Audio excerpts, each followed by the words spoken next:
Well, hello everyone and welcome to yet another Discussions with Dolf, and today I find myself in the heart of Jakarta, Indonesia. In fact, this is the heart of old Batavia. That's the original name of Jakarta when it was just a little coastal port. It was part of the VOC, the Dutch East Indies Company. And behind me, in fact, is the oldest building in Jakarta. I think it dates from 1803 or something like that. It's in remarkably good condition. Of course, it's been well maintained, but today is very significant because today is Independence Day in Indonesia. It is in fact the 72nd Independence Day, and it's a national holiday, so everyone's out and about. In fact, I often come down to the square. It's got Cafe Batavia on my left. It's one of my favorite haunts to hang out. Great food, great coffee, and I often come here, but I've never seen the square as crowded as it is today. And that's all, of course, because it's Independence Day. Everyone's celebrating, everyone's in a good mood. And I'm just happy to be sharing this with you. But the thing that I find interesting is, of course, there's been a very checkered history in many countries throughout the world. And you know, the fact that this is a building from 1803 and it's still standing, it has been used for so many different things. It used to be the governor's office. In fact, it's still got the name on it, Gouverneurskantoor, governor's office. Today it is in fact a museum, and who knows how many uses it's had in the meantime. And you'll recall my last discussions with Dolf from Tokyo in Japan was specifically from Akihabara, which is the electric city. It's where they have the latest of gadgetry. And in the 30-year period that I've been going there, as I explained, they've been changing what they sell in those shops. When I first went there, the in thing was Walkman, the little things that you put cassettes in, and that's of course been completely replaced by iPods and other sound instruments. And now we get our music through Spotify and all kinds of Pandora, all these other streaming services, so we don't even need a gadget. But the point was that the real estate is still there. It's still being leased out to tenants who are selling the latest of the latest.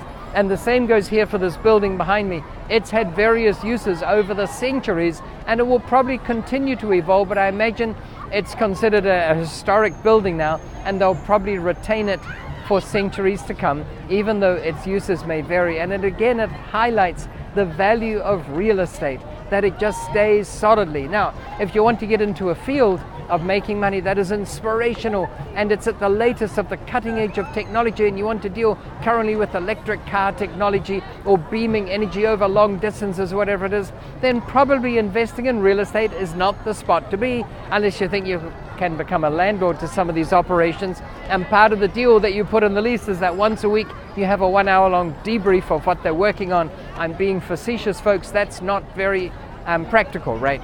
So it's not going to happen. However, you don't get into real estate because it's the cutting edge of technology. You can incorporate cutting edge technologies into buildings. I often do, and I often talk about that. But that's not what we're here to talk about today. We're here to talk about the fact that real estate, whatever happens in society, however technology evolves, technology of the gadgetry that we buy to use when we're on the move, the technology deployed in buildings, it doesn't matter. The real estate is still used. Pardon me. And what can happen is that the real estate truly does become redundant. It is no longer offering any practical value. Well, what happens then is they tend to tear it down and build something new. It's called a redevelopment of the block.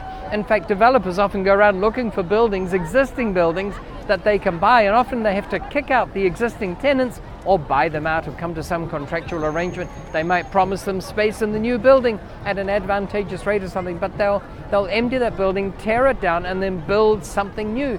That's what happens when a building becomes redundant for its current use objective. So the fact remains that these buildings will be able to be leased out to a different variety of tenants as the decades roll by for very little marginal effort. And that's why I say don't necessarily spend all your time doing real estate to get your mental stimulation, but as a baseline of what you can do to earn passive income, I still think it is number one. And as the years roll by and the decades roll by, you compare how you do with how other people have done who've invested in the latest of the latest investment vehicle. I've had friends who spent countless evenings trying to talk me into ostrich farming. And the question I'd ask you is, are they still ostrich farming? And the answer is no. Kiwi fruit farming, I've had them try to talk me into that. All kinds of other gadgets that they'd be manufacturing or things they'd get into.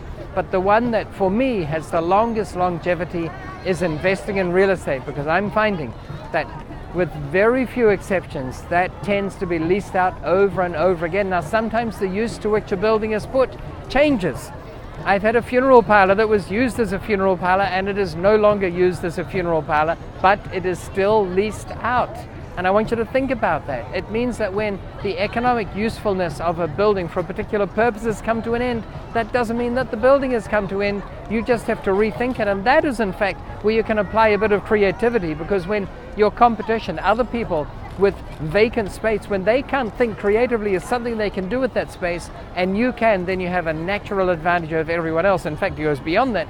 You can then go ahead and buy the empty buildings for a song because there's no income, so it's not worth much. And because you can think of what you can put in that building, suddenly the rental income goes up, the value goes up, and suddenly it's worth a lot more than it ever was to the seller, which means you can make him happy by giving him the price he's asking, but you can make yourself doubly happy because you might have doubled or trebled the value of that building by applying your knowledge to it. Anyway, that's all we've got time for today. And from Independence Day here in Batavia, Jakarta, Indonesia, where the masses are out on the streets, where it's a lot of fun, you've got a lot of street performers and food stall owners and all that. From there, anyway, I'm going to wish you, as always, until next time, successful investing. Thank you so much.